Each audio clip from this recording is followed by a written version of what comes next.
നമ്മുടെ രാജ്യത്തെ ഏറ്റവും വിഷമകരമായ ഒരു കാര്യമാണ് ഇന്ന് നടന്നിരിക്കുന്നത്. ജമ്മു കാശ്മീരിൽ ഭീകരാക്രമണം.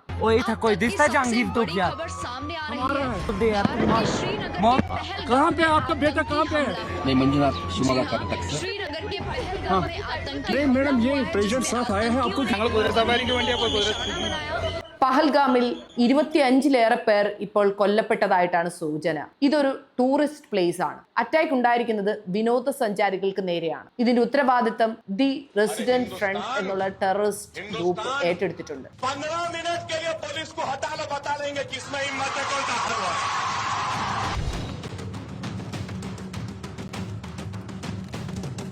ആക്രമണം നടന്നിരിക്കുന്നത് ഇന്നലെ 2:45-നാണ്. ഭീകരർ എത്തിയത് സൈനിക വേഷത്തിലായിരുന്നു എന്നാണ് അവിടെ ഉണ്ടായിരുന്ന ദൃക്സാക്ഷികൾ പറയുന്നത്. മുസ്ലിം അല്ല എന്ന് ഉറപ്പുവരുത്തിയതിനു ശേഷമാണ് യാതൊരു പ്രകോപനവുമില്ലാതെ വെടി ഉതിർത്തതെന്നാണ്. കൊല്ലപ്പെട്ടവരിൽ വിദേശ പൗരന്മാരുമുണ്ട്. ഇറ്റലിയിൽ നിന്നും ഇസ്രയേലിൽ നിന്നും അതുപോലെ തന്നെ നേപ്പാളിൽ നിന്നും ഒക്കെ ഉള്ളവർ. മരിച്ചവരെ കൂടാതെ തന്നെ ഈ ആക്രമണത്തിൽ കുറെ പേർക്ക് പരിക്കുമേറ്റിട്ടുണ്ട്. പരിക്കേറ്റവരെയൊക്കെ രക്ഷപ്പെടുത്താൻ വേണ്ടി ഹെലികോപ്റ്ററും അതുപോലെ തന്നെ കുതിരപ്പുറത്തും ഒക്കെയാണ് സഹായങ്ങൾ ചെയ്യുന്നത്. കാരണം എന്താണെന്ന് ചോദിച്ചാൽ അവിടേക്കുള്ള വഴി ഭയങ്കര ദുഷ്കരമാണ്. ദി റെസിഡന്റ് ഫ്രണ്ട് എന്നുള്ള ഈ തീവ്രവാദി സംഘടന ലഷ്കറിന്റെ ഭാഗമായ ഒരു ഭീകര സംഘടനയാണ്. ഈ പൽഗാം ഏരിയയിൽ തന്നെ ഇപ്പോൾ സൈന്യം ഈ ഭീകരർക്ക് വേണ്ടി അന്വേഷണം നടത്തുന്നുണ്ട്.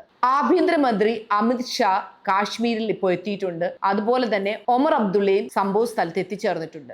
ശരിക്കും പറഞ്ഞാൽ നമ്മൾ സംസാരിക്കേണ്ടത് നമ്മുടെ രാജ്യത്തിന്റെ സുരക്ഷിതത്വത്തെ കുറിച്ചല്ലേ. കാശ്മീരിലെ സ്ഥിതി സാധാരണജനകമാണെന്ന് പറഞ്ഞിട്ട് ഇപ്പൊ അവിടെ തീവ്രവാദികൾ കയറി വിളയാടും. ശരിക്കും പറഞ്ഞാൽ തിരിച്ചടി കൊടുക്കേണ്ട സമയം കഴിഞ്ഞിരിക്കുകയല്ലേ. വിനോദസഞ്ചാര മേഖലയിൽ തീവ്രവാദി ആക്രമണം എന്ന് പറയുന്നത് ഒരു രാജ്യത്തിന്റെ ഏറ്റവും വലിയ വീക്ക്നെസ് ആണ്. ഇതിനു വേണ്ടി മതത്തിന്റെ പേര് പറഞ്ഞ് വികാരം കൊണ്ടിട്ട് ഒരു കാര്യവുമില്ല. രാജ്യം തിരിച്ചടിക്കുക തന്നെ വേണം. തീവ്രവാദത്തെ ലോകത്തിലെ ഒരു മതവും പ്രോത്സാഹിപ്പിക്കുന്നില്ല. പക്ഷേ എന്നിട്ട് തീവ്രവാദം നടക്കുന്ന എന്താണെന്ന് ചോദിച്ചാൽ ചില മനുഷ്യർ ഒന്നിച്ചു ചേർന്നുണ്ടാക്കുന്ന ഗ്രൂപ്പുകളുടെ പ്രശ്നമാണ്. സ്വന്തം വ്യക്തിഗത താല്പര്യം അല്ലെങ്കിൽ രാഷ്ട്രീയ ലാഭം, ഇതായിരിക്കും അവരുടെ ലക്ഷ്യം. അതുകൊണ്ട് ഇന്ത്യക്ക് അകത്തു നിന്നായാലും ഇന്ത്യക്ക് പുറത്തു നിന്നായാലും ഇന്ത്യയിലെ ജനങ്ങൾക്ക് ദ്രോഹം വരുന്ന അത് ഹിന്ദു ആയാലും മുസ്ലിം ആയാലും ക്രിസ്ത്യൻ ആയാലും ജൂതനായാലും ബുദ്ധനായാലും സിഖ് ആയാലും ആരായാലും തീവ്രവാദികളെ ഇല്ലാതാക്കും. രാജ്യത്തിന്റെ സുരക്ഷ ഉറപ്പുവരുത്തുക. അതിനുവേണ്ടി തൊട്ടടുത്ത് നിൽക്കുന്നവനെ മതം പറഞ്ഞ് ക്രൂശിക്കുകയല്ല വേണ്ടത്.